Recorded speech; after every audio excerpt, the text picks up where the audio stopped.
You ever notice how some people just have that it factor?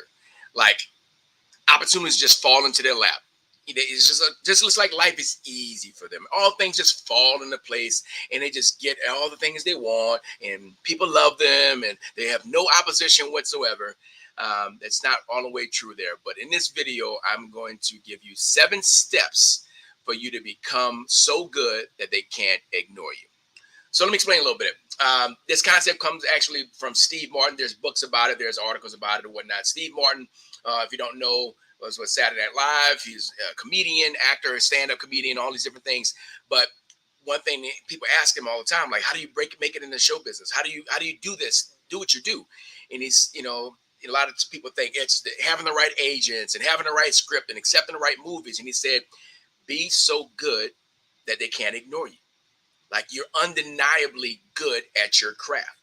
So that means you're stepping above and beyond what other folks are doing so that you can be the guy or the girl, whoever it is necessary for the role or for the position or for the place of leadership, that you become that person itself. And so quote that he gave was, thankfully, perseverance is a good substitute for talent.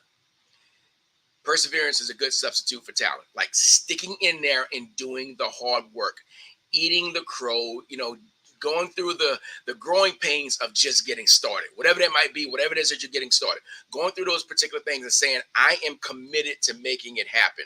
I'm going to put the work in. So many times we look at talent and, oh, this person is so talented. This person is so beautiful. They're so tall. Or they come from wealth, whatever it may be. That's just a story that you tell yourself.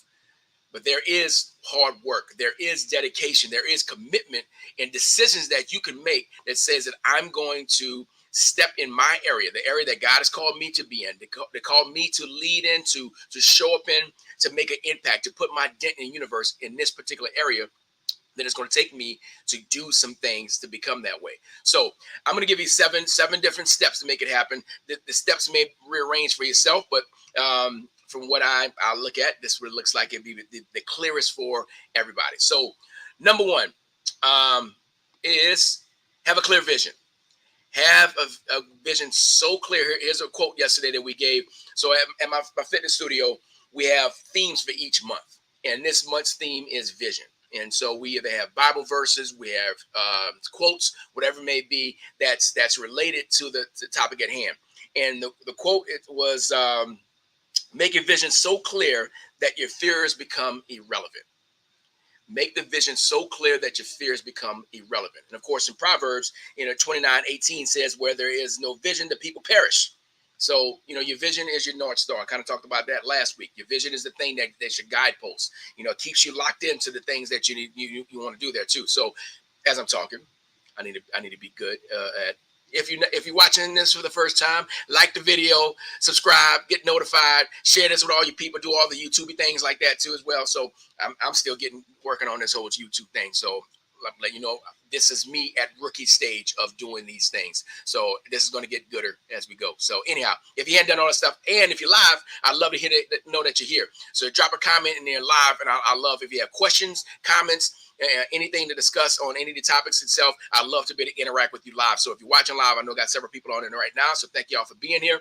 But of course, later on, if you're watching this on replay at some point in time, go ahead and drop those questions, and I'll do my best to answer them as well. So getting back to the vision itself.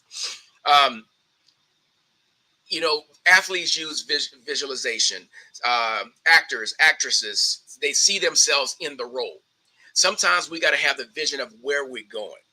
I kind of shared with them yesterday. Sometimes we look and say, like, if it's about weight loss or when you made so much money or when you're in this peak state of your life in the past.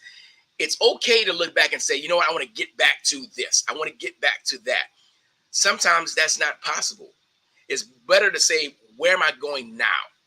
Okay. And I was sharing the fact that these pictures, some of y'all may have seen these online before. I've got to post them before, but this was me. And I hate to say it was Photoshop. This was me when I was getting ready to become the head strength and conditioning coach at University of New Orleans. Me and my boy Jason Mott, we did the Rocky and Apollo workout. It was us two, basically 6 days a week, 2.5 hours a day, like 2 body parts, maybe 3 body parts for 2.5 hours a day. Now, I wanted to look like a strength coach. My visualization was me stepping in there and they know I'm a strength coach. I want to look the part. I want to feel the part. Of course, I had the education, I had the experience and all that for it too as well. But I wanted to step into that role. And so, um, that's what I look like. If I say, yeah, I want to get back to, I was like 25, 26. If I say I want to go back to, I don't have 2.5 hours to work out. This is before I was married. I ain't had no kids. All I did was work out, train people, go to church. That was all I did. I was like saved for 1.5 years, 2 years or something at that time. So all I knew was that. So I had that focus and I didn't have all the distractions of life. So it's unrealistic for me to go say, I'm going to go back to that. I don't have the time. And guess what? That's going to hurt. That's going to hurt me to be benching 345 and squatting 465, whatever it was. It was like ridiculous. So my goal is not now is saying, what does the ideal future me look like versus looking back? So the vision is where I'm going to go. But when we talk about clarity of vision, I want to get this. This is why this is number one, because one of my former coaches, still my coach, Kerry Campbell, would always say that your vision, decisions are made in a vision. If I have a clear vision, if something comes up as an idea or an opportunity, I can weed that out if it's not in alignment where the vision I already set for myself for the future me. All right, for the future place that I'm going to go. So does this new opportunity line up with the vision or not? I can quickly cast that out. And so my big vision, one of them is being a cool grandfather. So for me, that's definition behind, I don't want to have any kids just yet, my grandkids just yet. But when that time comes, I want to be financially in a position where I can go wherever they go, wherever they are. I can spar the heck out of my grandbabies. I also want the freedom and flexibility. If say my kids decide to move all over outside of Texas, I want to have the flexibility in my work that I can go there and spend a week, 2 weeks, whatever is necessary to give them a break, to do the certain things, take my wife with me, do all the things necessary for us to be able to financially be there. They have the flexibility. And my physical body, I want to play with my grandkids. I don't want to watch them play. So the things I do right now is all part of that. That's one of the visions. Number two is a vision. I'm a run it in reverse. It ends with having a conversation with this one man. I see his face. I know what he looks like. And I'm having this conversation with him after I just spoke to 4,000 men on a stage. The stage is relevant, but it's at a conference, some form of fashion. I'm speaking to 4,000 men. And I'm signing my books. Yes, I know I have books. I'm signing books. And this one guy comes up and asks me to sign his book. And I just see there's something on his face that he was moved by whatever it is that I said. And he says to me, I wasn't coming tonight. I didn't plan on coming tonight. I was in a rough place. I didn't think I deserved to be here tonight. But something in the Holy Spirit just quickened me to say, I need to be here. And I came anyway. And I know I came here because I needed to hear what you had to say. And what you just said was speaking directly to me where I'm at in my life. And I think you just saved my life. That's the conversation that I want to have. And so that one guy at the conference, that means I'm doing things to be invited to be able to speak and get paid at this conference. But my wife is with me. My kids are with me. We all take this trip together. I visualize the entire trip. I see us getting into the rental car, in a big black SUV and going to the resort where we're staying. I see the meals that we're going to eat. I see in my bank account, there's a certain amount of money that's in the bank account when I check my account. I see when I'm on the beach. What does it feel like to have the wind blowing from the beach? All these different things that I know what I'm having for dinner. I see myself doing a workout. I see myself doing a coaching call with 40 men on the screen that I'm actually coaching through my Lionheart program. So all these things are clear. I'm seeing what it tastes like, what it feels like, what's the emotions that are elicited. I feel so satisfied in my work because I had this conversation with this one guy. So that's how clear my vision is for where I want to go. Now it can shift and morph because when I first had this dream, I thought it was already going to happen with my kids having younger faces. Now it hasn't happened yet, but it will happen. So now my kids have, like, Armand has a beard and, Chase will probably have a little stubble and stuff because this is only a few years down the road, but it's coming. So if that makes sense for you guys and you're watching this, drop it down there too as well. So I see this guy's face along the way, but I visualize the success of it. I visualize me in what I want, not what I don't want. So many people get caught in focusing on, I don't want this, I don't want that, What you focus on expands. Your subconscious mind does not hear the don't part. The don't part. It doesn't hear, I don't want to hit that tree. You're saying, I want to hit that tree. Where do I want to go? Not paying so much attention to what I don't want. So get the vision clear about where you want to go, the direction, the roadmap, all those particular things, and live in that future self, that future identity itself. So I'm spending more time on this vision one because this is the most important one to get started. So number one, getting clarity of vision. Okay. Number two, preparation. I learned from one of my mentors, Myron Golden. A prepared man is more powerful than a prepared message. Look, it takes me hours to prepare these things for you guys. To come up with a thumbnail, come up with a title, come up with all the things of that sort. To do the research, to do the study, to find the relevant Bible verses, to find stats if stats are necessary. It takes work to do that, but it's part of it. I'm committed to it. I've been doing it for 2 years. Started off in my Facebook group, and now I'm doing it all on YouTube because I'm looking to grow YouTube. And once again, go ahead and subscribe. Go ahead and like this video. Comment if you're watching live. I'm gonna get good at this. Just watch me, and go ahead and get the notification bell and all that stuff like that too as well. So watch me grow. Is inevitable. I'm committed to this. But the preparation for your craft, the things that you need to do itself. Okay, so Malcolm Gladwell talks about the 10,000 hour rule. That may or may not be that. It's 10,000 hours to become masterful in some particular thing. Now we know you got to put in the work.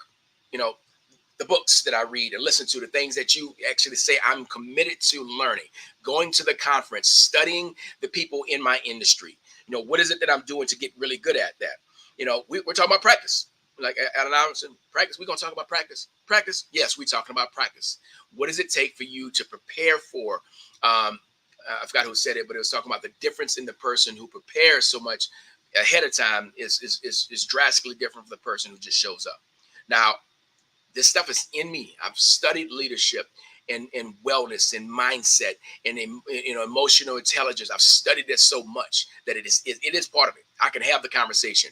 I can show up without having the stuff. But for your sake and the lining, having these things all lined up, I've got to prepare for it. So what are you doing in preparation for who you're looking to become?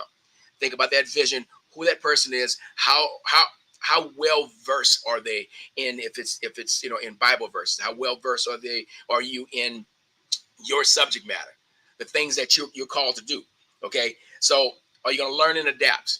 Something that you learned 5 years ago may not work so well for you now. Okay, a young man was asking information, wanted me to help because I went to college, like help him with some of his preparation for looking at the paperwork. Like honestly, I'm clueless when it comes down to that. When I put in applications for college, like we ain't had the internet.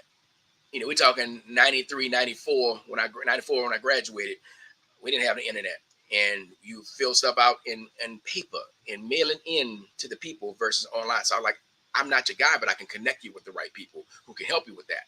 So once again, what things are outdated? What methodology that you're looking at is an old system for where you're trying to go. So you need to see what's relevant now, what's new now, what's modern now. What is it that's necessary for me to keep moving forward in my preparation itself? Okay. In the reps, are you willing to eat a little dirt? Are you willing to take a little pain? Because on the other side of pain is who you want to become. In that preparation, in those reps, I think about like playing basketball. I grew up playing basketball, football, and tennis, and I can remember the place I played basketball in my neighborhood was my boys Elmo and Terrence. Their house is about 8 blocks away from our house. The whole time I'm dribbling, working on my skills. Whole time. Until like 10th grade, I bought a car and my ball went in the back seat on the trunk. My handling skills got no better from that point. I wish I would have just kept dribbling and walking to the park. But nope, I did not, to their house. So once again, what is the preparation that are you willing to put in? Look at some of the greats and whatever they do, some of the great orators. You look at Eric Thomas, you look at, Jim Rohn, you look at Tony Robbins, you look at some of these folks that really speak so well. Who am I thinking about? My goodness, I'm looking right at his face. Oh, I'm sorry. I'm supposed to give you the preparation right there. I'm behind. There it is. Preparation. That's what we're in right now. Preparation. There you go. So that's what we're doing. Les Brown, one of the best orators, on public speakers on the planet. They put the reps in. Steph Curry makes shooting look so like effortless because he's put the reps in. Are you putting in the reps? Are you doing the preparation necessary for you to grow in your particular area itself? Okay, that's number 2. Number 3 is leadership. All right, leadership development. If I was to go ahead and say leadership development itself. Now, this starts with you. Self-leadership itself. Are you leading yourself by putting like non-negotiables and setting up boundaries and doing certain things that's going to say I'm staying focused? There's a term called strategic ignorance that I want you to consider employing in deploying in your life. Strategic ignorance says I don't need to know nothing about that because that is not going to affect my future. That's not going to affect my well-being or who I am right now. I don't need to know that. Certain things, I don't watch the news. That's just my thing. News doesn't do things good for me and my soul. All right. When something really is going down, I'll find out. Somebody's going to tell me. My wife's going to tell me. Somebody's going to post it on Facebook, or you see it coming up. But for me, I choose to be strategically ignorant to that. Certain industries, certain skill sets that I stay away from. So leadership in yourself. What is the discipline, the motivation, the inspiration? What do you say consider as a non-negotiable for me as an individual, for my organization as an individual? What does that look like when it comes down to those particular things? Me personally, so I have had my fitness studio for 16 years, and all of my coaches I've hired off of leadership and character versus skill. I can teach skills, but I need to know, can you lead? Can you respond, not react? And of course, the character.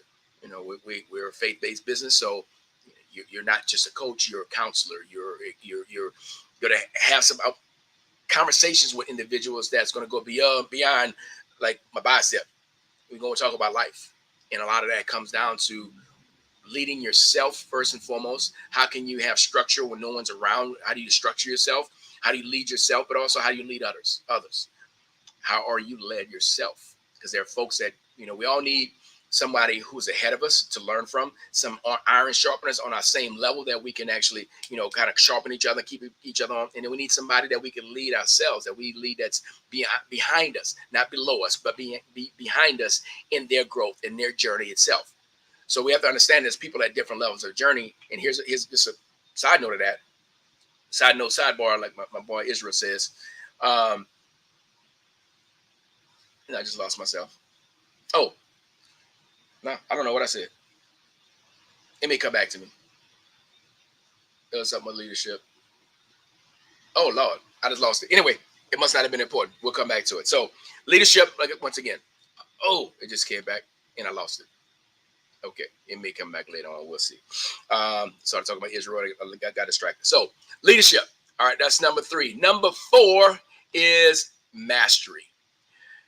Self-mastery, mastery of your craft, mastery of your dominion, your domain, the thing that God is, the people, the area, whatever it is that God's called you to have dominion over, so that you're supposed to run over. How do I have mastery in this particular area itself? So what does that look like? Are you going to focus on one specific skill?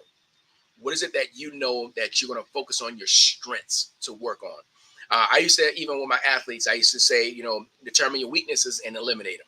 That's fine. More than anything, focus on your strengths. So growing up in my freshman year of high school, I was 4'7", 82 pounds. I was the smallest kid in school.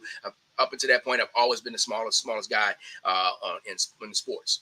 So if I was to focus on my weaknesses, was being tall enough to get rebounds and block shots. Man, I really want to get good at that. Guess what? I'm not going to be that good at that. But what can I do? What are my strengths? I'm lower to the ground than anybody else. So what does that mean? I decided my strengths was going to be my eye-hand coordination. I can juggle. I learned how to juggle. My dad and my cousin Patrick taught me how to juggle. So I can juggle my eye-hand coordination, quick hands. I've got long arms for my height. So you know what I'm going to do? I'm going to be one of the best defenders on any team I play on. I've let in steals in every team I've ever played on because I'm lower to the ground. You can't dribble lower than me. I'm down here. So that was what I focused on. I'm going to get so good and masterful at stealing the ball and playing good defense. I can score a little bit. I can do certain things. Now that I can, when I got older and so I got a little taller, I can jump and I can block shots and do all those things, but that's not my strength. My strength is still going to be, I'm down here. Okay. I'm stronger now. I know how to be down here, but now I can move bodies around. So that's me personally itself. But what is it that skill you're focusing on? What are your strengths? Are you really good at communicating? Are you really good at public speaking? Are you really good at writing, listening? A particular skill set. You're really good at HVAC. You just get it. You understand science. You hear words. You understand scripture. You can memorize scripture better than anybody. Whatever it may be. What are those things that I can take that I can be impactful with? I master it so that I can be impactful with those particular strengths, the things that I'm powerful at. I show up powerfully in these particular areas itself. What does that look like? And so when I say that, I'm going to focus on being so good at this thing that they can't deny me. I am undeniably the best at it. Or, the best in my area, the best in my organization, my school, my business, my whatever it is, that I'm the guy. I'm the guy that goes at. So when you think about particular skill sets, you think about, law, you probably, an attorney probably comes up in your mind, who's the best at that? Or the person that's top of your mind, top of mind awareness. Who is that person when it comes down to a strength coach, a fitness coach, a mindset coach? Who is the person that you're looking for, a plumber, the real estate agent? There's people that pop in your mind automatically because of their mastery level, or they mastered their influence on you. It may not be the best at it, but they have mastered the conversations, the connection, the community, whatever it is that you guys have in common. They have done that. Okay. So once again, if you got hopping on here right now, there are some comments. I'm sorry. There's comments on here. I'm missing it. I'm using StreamYard, so I'm learning about it. What's up, Rob? Listen while working out. Get it, dude. Get it. What's up, Jim? Yes, I missed way back in there. You were talking about the smells of the environment and whatnot. So yeah, appreciate you guys. Thanks for if you're live. I'd love to. If you have a question, drop it in there. Of course, like the video, subscribe, do all the notification things like that too as well. My bad. I got to shift back and forth. I didn't even see the comments coming through there. So I see them live if you're on here. So right now we're talking about the 7 ways to become so good that you cannot be ignored. That you're undeniable. You're undeniably great at your thing. So we just finished mastery. I think I finished mastery. So focus on strengths. Yes. Look for the feedback. Don't be so like caught in the thing that I already know it. The biggest hindrance from you growing and learning is what you already know. So more than anything, having a mindset of, I don't want to be right. I want to get it right. I want to understand where I'm wrong. So I need to challenge what I've already thought. There have been things that I've thought for a long time that this was the way and this is how to do it. And I was absolutely wrong. And I had to correct that. Instead of holding on with my pride and ego and saying, well, this is how I've always done it. This is the best way. Nah, that might have been good 10 years ago, but not now. So once again, take the criticism, knowing what's relevant, what's new, what's going on right now inside of the world, inside of your life, whatever it may be. And so, and as I said in the title, number 5 might surprise you, might shock you. And number 5 is charisma. Now, some people got a whole thing when they hear, charismatic, going too far on one side, but charisma in your particular area. Okay. I missed the scripture for mastery. Ecclesiastes 9:10. Whatever you do, whatever your hand finds to do it with all your might. That's what go hard means. Do it with all your might. Whatever it is that you find in front of you, do it to your best. Do it with greatness, not just goodness. So that's the side note that goes along with mastery itself. But charisma, confidence is a key. How do you walk in a room and own a room? Now, I'm pretty gregarious. I'm pretty loud. I'm pretty colorful. That's just my personality. That does not mean you have to be that. But how do you have the confidence in your skill set? Going back to what is it you're masterful in? Now, everybody have to walk in the room and Conor McGregor and everybody watch you because you look at me, I got a fur on. Look, no, I'm not talking about that. But there's a presence. There's a persona that comes along with you when you sit at the table, when you walk into the room, when you come in. There's something, a confidence that you need to have that is attractive to opportunity. We're not talking about dating, of course. If you're single, you're looking for a date, whatever it is, yes, your charisma and your confidence does make a difference. How much are you locked into that particular thing? But I own a room. I'm not that I'm going to a room and everybody look at me, but I own a room. My presence is going to be there. Not that I'm looking for everybody to look. Like, once again, know the difference in what I'm saying here. I'm not saying, hey, everybody look at me, I'm here now. No, I'm not talking about that. But when I come with a confidence because I'm here for a reason. I have intentionality. And even if it's me to come in there and I'm listen, here's something I noticed over time. If I'm at a church or at a presentation or whatever it may be, I'm locked into the presenter. And I give them the energy that they're looking for. And I didn't realize that I was doing that, but I was like, why are they always focusing on me? They look at the presenter's going to look at me more than most people in there because I'm giving them that energy. So I'm stepping in the room being attentive. I'm paying attention. I'm looking at, I'm really looking to learn something from this individual. Now, if they're boring and they're talking about something different, you might lose me. But I'm giving them that energy. So even me as in a person that's in the audience that's receiving, my energy is noticeable because most people, or if you're a presenter, if you're somebody who does a lot of public speaking, they're looking for some people that give them the energy to make sure, like, are y'all tracking? Are you getting this? You know, is this you jiving with this? You rocking with this or not? So they're looking for those eyeballs to actually give them a response. And I didn't do it with intentionality. I do it now, but I recognize it now. I'm aware of it, but I'm giving them the attention they need to give the energy they need to present well. That's just something I just naturally do. Pay attention to that.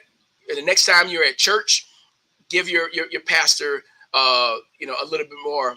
I'm right here. I got you. Give him some head nods, paying attention, whatever it may be. You should be doing that anyway. But the next time you go to a presentation, someone's presenting, practice intentionality and notice and see if it's something that they pay attention to. Okay, but how can you articulate your words clearly? I'm not the best public speaker. I fumbled over words. I got a crazy New Orleans accent, but I already know that even the way I stand and boldly on topics and things like that, I'm not everybody's cup of tea, and that's okay. Knowing that you're not for everybody, when I know the type of people I'm for and the type of people I'm not for, I'm okay with that. I know that everybody's not going to like me, and that's okay. But the ones who do, we go deep. We go deeper in the relationship. We go deeper and more intimate in that relationship itself because I'm going to love on you. I'm going to serve you. I can't help but to have coaching conversations. It's what I do. So we talk about even mastery. My mastery is coaching conversations. So I'm having this coaching conversation with y'all right now, with you right now. I'm going to have it intimately with one person in here. I can have it with a group, whatever it may be. But that's me walking in that confidence because I've led myself. I've mastered those things. I'm continuing to be on a road of growth and mastery in my skill set of leading through coaching conversations. What is it for you? What is it the thing that you need to step in with charisma and have enthusiasm and have joy about it? That's attractive. Being joyful, being enthusiastic is attractive to opportunity, to connections, to collaborations. So once again, you don't have to be loud and gregarious and this kind of thing like that. I just happen to be that guy, but that's not it. But step in even a quiet confidence. There's some people you just like, they got their stuff together. They just walk in a room and you just tell they just have a walk by it. They may have a swag or not, but the way they articulate themselves, the way they ask questions, the way they're humble makes a difference in someone's life itself. So your level of charisma, don't run away from charisma. It is necessary for you to grow and change and be undeniable, to be somebody that they can't ignore. All right, let's move to number 6. Number 6 is create a personal brand. Create a personal brand. And some of you may be saying, you know what? I work for a company. I don't need to have a personal brand. And I work for a corporation. I don't want to be an entrepreneur. I'm not going to step out and do that. It doesn't matter. You having a personal brand is who you are. Here's a simple definition of what a personal brand is. What is it that people say about you when you're not in the room? What is the impression that you leave? So even I run 2 companies, and both of those companies, my DNA is infused in both of them in a different way. For fitness, I stand for fitness. I have a fitness business for the last 16 years. I stand for fitness. I stand for faith. These are the things we open and close in prayer. You're gonna get this Jesus. No matter where I go, you're gonna get this Jesus. So my faith is going to be a part of it. Hating weakness and excuses, you're gonna get part of that in anything and everything I do. So for me, guess what? There is no other Verus Fit Transformation Lab. It's unique. You search it anywhere, we're going to come up. Now, of course, people even think it's Venus or Versus. I get that a whole lot. It is Verus Fit Transformation Lab. But if you search it, we're Googleable. We're very Googleable because there's nobody else like that. There is no other CalvinGoHardRichard on the planet. There ain't none. There's some Calvin Richards. There's some, there's some of those, but there's no CalvinGoHardRichard. I am unique. I am different. In my branding, I read. Guess what? Some people say, "Oh, red is too passionate. People are going to think evil with red." It's okay. Have fun. God bless you. But this is what I'm going to have my DNA in those things. So your particular brand, even your personal brand, stands out in an organization. If you work in a large corporation, the way you show up, the way people know that you show up, your reputation itself, how it shows up when you're not in a room, is some of the things that allows you to climb the ladder, that allows you to have more opportunity because you're different from the rest of them. You're in an organization, but there's something that you stand for that's a little tweak different. They know that they can come to you because you may give it to them straight. You may, you have a different perspective, the way you think. I was on a call with one of my partners, Benny, yesterday. We're just chopping it up, and our personalities are so different. But there are certain things that we know that he brings to the table, strengths that he does with his real analytical mind and my creative mind, and all over the place.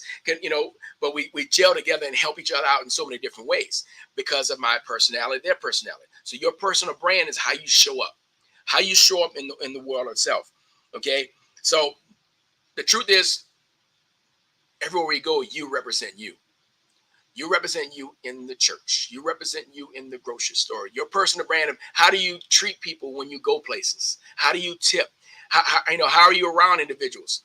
Is it joyful? Is it stern? Is it whatever it may be? So your personal brand, you have to be intentional about that, because whether you're doing it in a specific business yourself, in entrepreneurship, or in a corporation or in an organization, you want to be able to stand out as knowing you're the person that's mastered this. You lead this way, but you also stand out with your own personal brand itself. Okay, what did it say about you when you're not in the room? What's your style? What's your flair?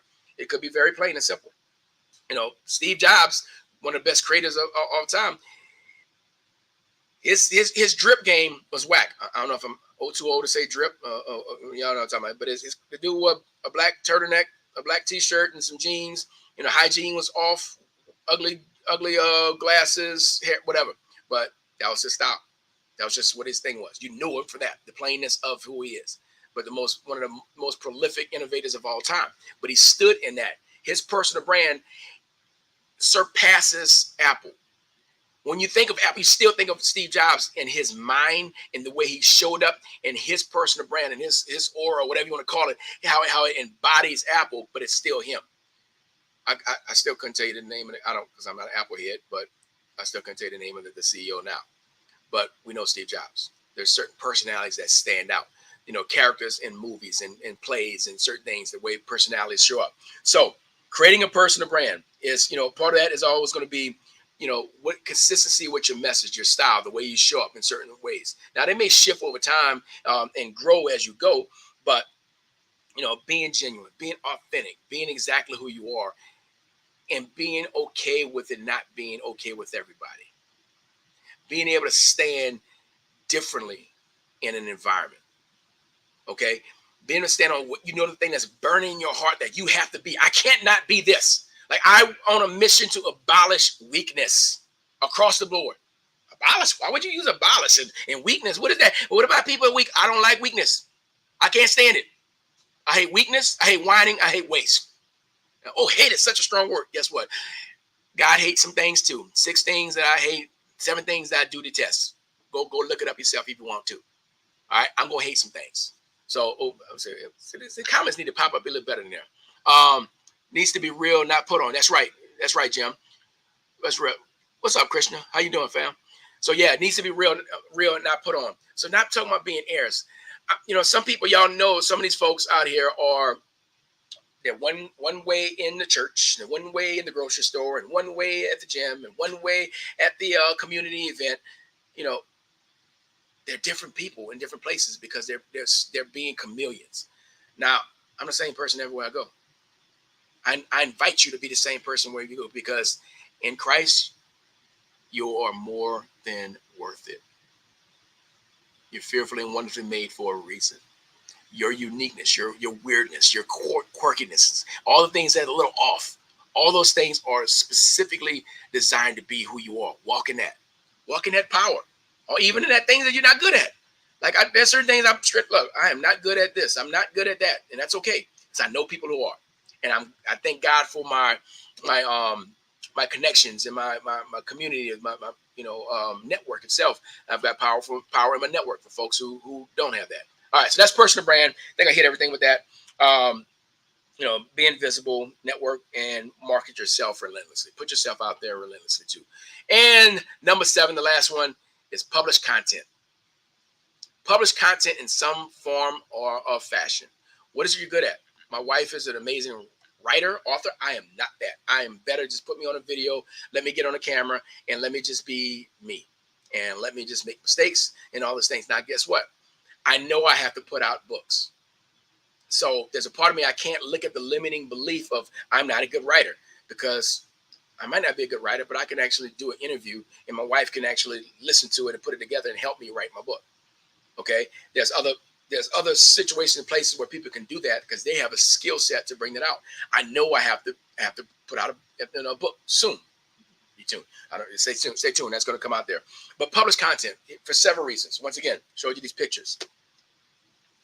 These are like physical pictures that people don't have anymore. When Hurricane Katrina happened, we lost all of our pictures. We have no wedding photos other than a few aunts and uncles who took a few pictures on the side. But we don't have any wedding photos. We don't have the videos. We don't have any of those things. Because even post Katrina, after that, the guy who had our stuff, he died of cancer. But all our stuff is lost. All the photos that we have is gone. So publish content. This is part of your legacy. It's what you put out there. I've had YouTube for many years, but I haven't been intentional with doing this kind of stuff.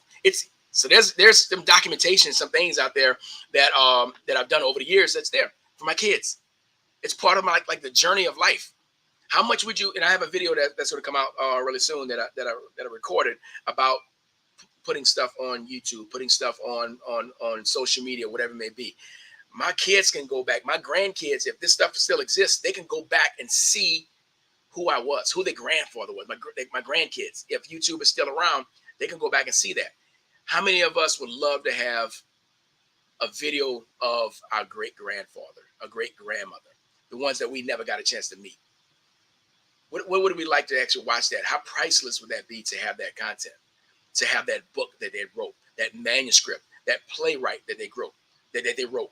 So think about the wealthiest place on the earth is the graveyard. There's ideas, there's conversations, there's books, there's playwrights, all these things that have died with people who did not put it out there. Christians watching from India. Dude, that's really good.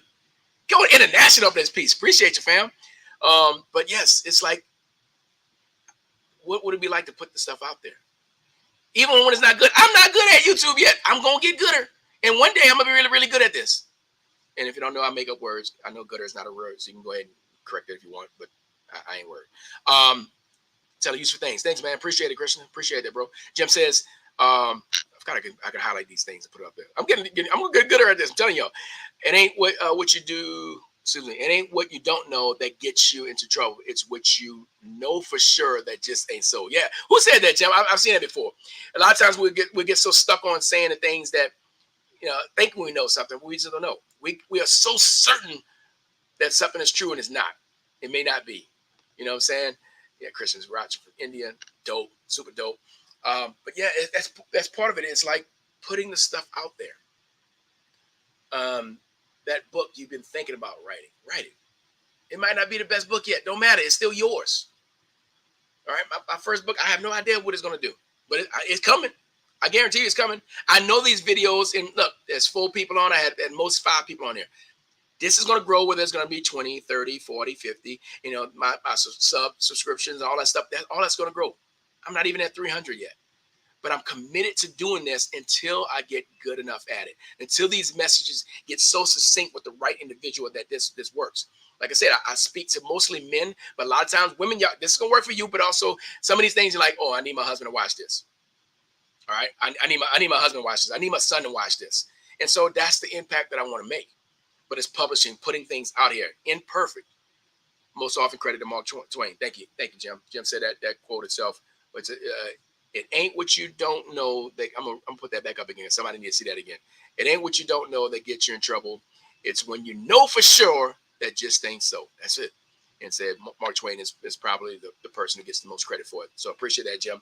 I hope you're feeling better, brother. I know you're recovering. You're recovering yourself there too as well. So put you out into the world. That's my challenge for you. Put you out into the world. Somebody's listening to this. You're watching this and like, man, I keep thinking I'm going to do this thing, but I haven't done it yet. I'm going to start this business. I'm going to write this book. I'm going to start this blog. I'm going to start the YouTube channel, whatever it may be. Put you out into the world because it's valuable. People need to know your gifting. The thing that you decided to become masterful at, somebody needs that. They need what you have. There's someone, Lord, there is someone crying private tears for the solution that you have not put out onto the world yet. That video, that creation, that whatever it is that you haven't put out. Somebody is crying private tears for the solution that you have, that you hold in, that you think is not good enough yet. But somebody needs it right now. Version 1. They need version 1 of what you have to put out right now. So do it. Somebody need version 1 of me doing this right now. This video-ish will be 3 years from now, will be a lot better and more elaborate. It might have cuts. It might have other people editing and stuff like that. But I ain't it right now. This is a straight raw and live. This is what I'm doing right now. But they need this version. You need this version. You know what I'm saying? Christian, they needed this version. Instead of me waiting for it to become perfect. Waiting for me to be ready. And doing it. When it gets this, then I'm going to, no, do it now. Do it now and learn along the way. So put stuff out there. Put stuff out there and see what comes back, but also detach from the outcome of it. Okay, I don't care if there's 0 watchers right now. I'm still going to do this. I'm still going to show up on Wednesdays. I'm still going to make this happen, and because I know that this is going to lead to what I want it to lead. It's part of my vision. So hopefully it's been helpful for you guys. I want you to be able to stand out in the area that you know God has called you to stand out in your unique way, the way you do leadership, the way you do ministry, the way you do business, the tweak that's different from the norm that is going to help you stand out, that's going to be more impactful for the right person who follows you. So hopefully it's helpful, guys. Once again, subscribe, like, comment, do all the YouTube things itself. Oh, let me see. Christian has a comment here. Currently completing my school, going to college. Any particular advice from your side from the beginning of your college life? Oh, great question. I am he said just subscribe and say yes, 1 more subscriber. Thank you, Natasha. Appreciate you. Thanks for showing up. Oh yeah, let's get this algo going up here. So I went to college in '94. I have a master's degree. I went to '94, finished that at undergrad in '99, and then went to grad school at Georgia State. So one of the things I'll say is don't waste time. I don't know. I'm going to give you this timeless stuff that, in my opinion, that's timeless. Go through this information. What does it look like for you? I don't know what area you're studying in, but it doesn't really matter. What is it that you want to do to put your dent in the universe that's different from everyone else? Whatever it is that you're studying, but there are going to be certain people, like for me, I'm a Christian. I didn't come to Christ until I was 24 years old, until I got to grad school. So I was a knucklehead in undergrad. But I was also a leader. What I did do is be me. Coming from New Orleans, I'm from New Orleans. I was in Pittsburgh. I went to school at Duquesne University in Pittsburgh, and I didn't adapt to the environment. I stayed me. I stayed who I was and was being authentically me. For some people, that was attractive. Some people, it was not. And I'm talking about attractive, and I'm talking about like sexual attraction. I'm talking about attractive to opportunity, attractive to situations where I can be impactful with. So there are certain things that I want you to lean into your strengths. Christian, what are the things that you know you've always been good at? Some things that you've always brought to the table that even from elementary school and high school, things that you've done that you've been different with. Yeah. And sometimes, the Bible talks about your gift will make room for you, bring you before great men. Sometimes your gift will get you in trouble in certain environments. So for me, I've always talked too much. So I've got in trouble for talking too much, talking up for myself, speaking up for other people. That's always been a thing. My grandmother nicknamed me Motor Mouth.